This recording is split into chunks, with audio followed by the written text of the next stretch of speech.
Looking through the gyrations early this month, the market is now pricing in more rate cuts over the next year or so in the US, the UK, Eurozone and elsewhere than they were in the summer.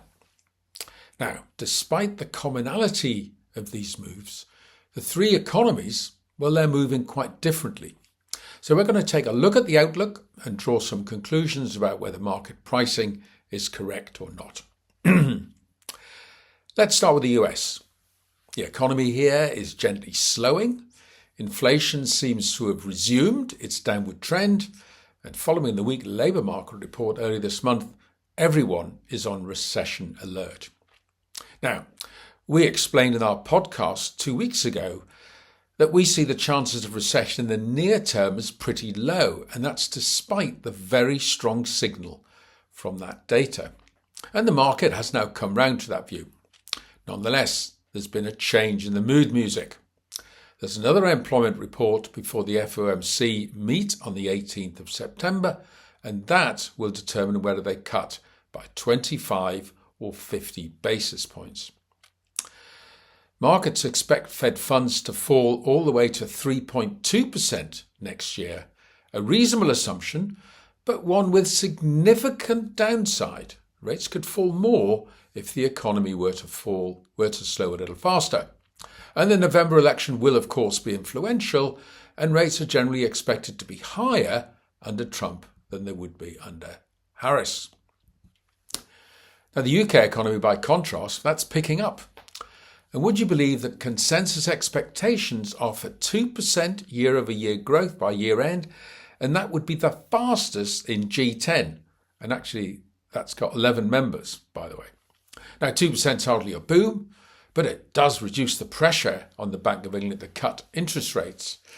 Last week's inflation report, did come in lower than expected, including on the measure favoured by the Bank of England, which focuses on services. But that was due to holiday prices being measured before the school holidays began, and we should see a corresponding bounce back in next month's figures. Indeed, headline inflation is headed steadily higher due to increases in household energy bills.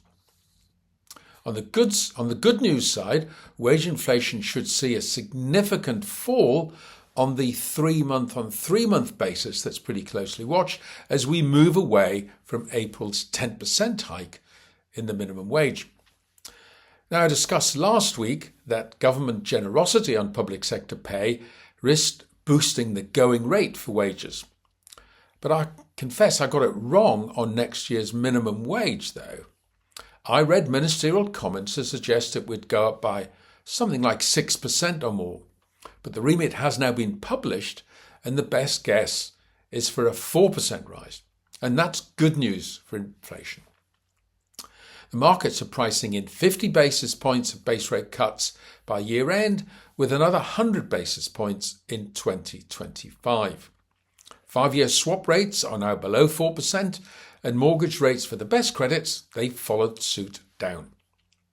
My best guess is that we'll get the 50 basis points by year end, but that the markets are too optimistic for 2025. In the Eurozone, markets are expecting 50 basis points, more than 50 basis points cut by year end, with another 80 basis points next year.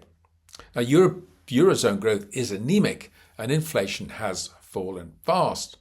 Headline, that is, but core inflation has been stuck at around 3% for the last 3 months, and the ECB has been raising its inflation forecast. Much will depend on wage data released on Thursday. We only get these numbers once a quarter. The last ones, well, they were surprisingly high, and the ECB went out of its way to play them down. So we need to see a big improvement this week. On balance, I'd be marginally negative on the outlook for Eurozone rates. So, to sum up, the outlook for rate cuts looks pretty good in the US, is okay near term for the UK, but perhaps not in 25, and is a little bit worrying for the Eurozone. All of this is data dependent, of course, with the next US employment report especially important. As for risk assets, continued economic growth with falling rates, that looks like a favourable background to me. So until next week, goodbye.